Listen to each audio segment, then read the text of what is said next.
Добрый день! Продолжаем занятия по суджок-терапии. Если у вас после перенесенной пневмонии остается выраженная слабость, одышка, кашель, чувство тревоги, нарушение сна, панические атаки, продолжаем работать на кисти, можно и на стопе. При одышке на кистях мы находим зону соответствия легких. Значит, зона соответствия легких на кисти находится под большим пальчиком и отделяется линией жизни. Если у вас затруднен выдох, в таком случае массаж мы будем делать в направлении вот таким образом. Значит, от основания кисти к большому пальчику. Можно двумя пальчиками делать массаж, можно делать одним пальчиком, охватывая всю зону легких.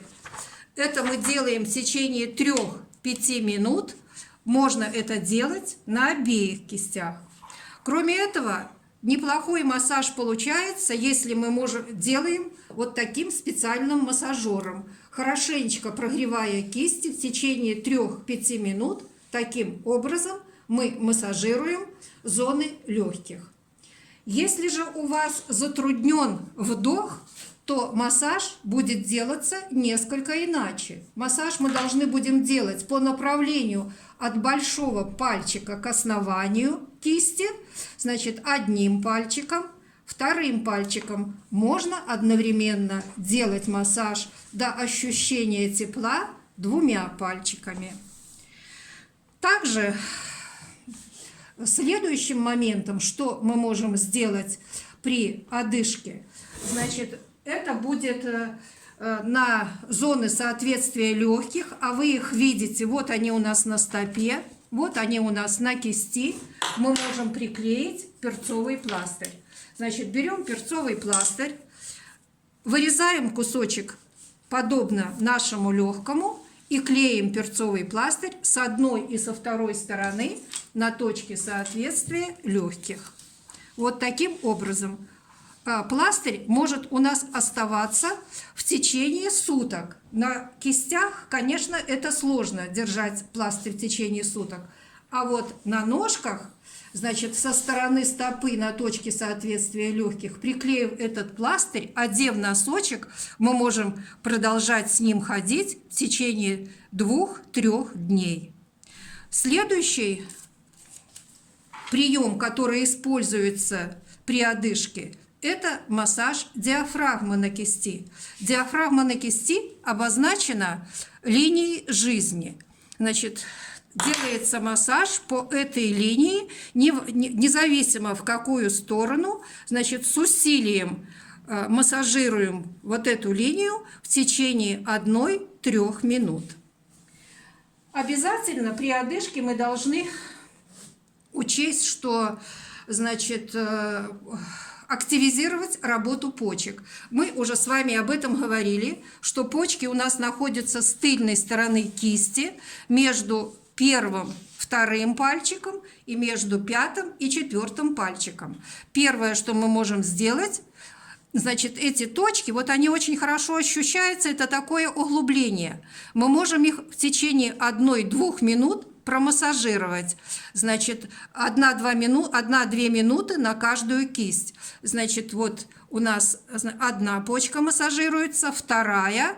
Точно так же мы берем вторую кисть, а затем на точке соответствия почек мы также можем приклеить какие-то семена. Я уже говорила, что семена льна – это универсальные семена, мы можем их взять, но можем взять и фасоль, приклеив ее с обеих сторон на наши почки. И так, значит, с этими аппликациями мы должны пробыть от 2 до 3 часов.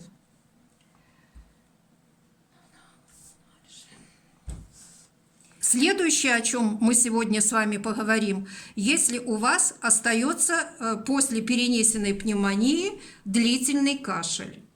Значит, первое, что при кашле мы должны с вами найти – противокашлевую точку. Противокашлевая точка у нас с вами находится на большом пальчике, значит, с тыльной стороны, на уровне вот этого суставчика.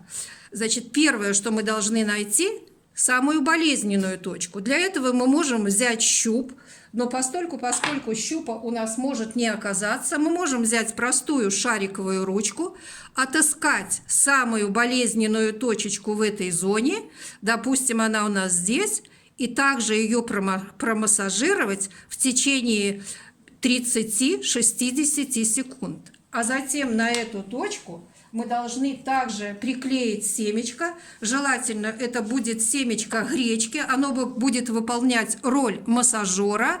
На эту болезненную точку мы клеим это семечко. Проверяем, правильно ли найдена точка. Если ощущаем болезненность, значит точка найдена правильно. И так мы должны в течение часа 3-4 раза обращаться к этой точке, делать себе больно и продержать этот аппликатор до 3 часов на нашем пальчике. Также, если у нас остается кашель, есть очень хорошая точка, которая легко находится. Она называется в классической рефлексотерапии точкой ХГУ. Находится она между большим и указательным пальчике вот в этом углублении на обеих кистях. Мы также должны эту точку найти, чтобы она была, если не болезненно, то чувствительно и активно в течение от 1 до 2 минут промассажировать ее на обеих кистях.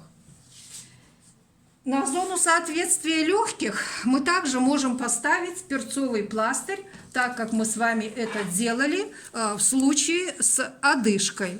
Еще раз повторяю, что очень хорошо взять эту зону соответствия не только на кистях, но и на стопе.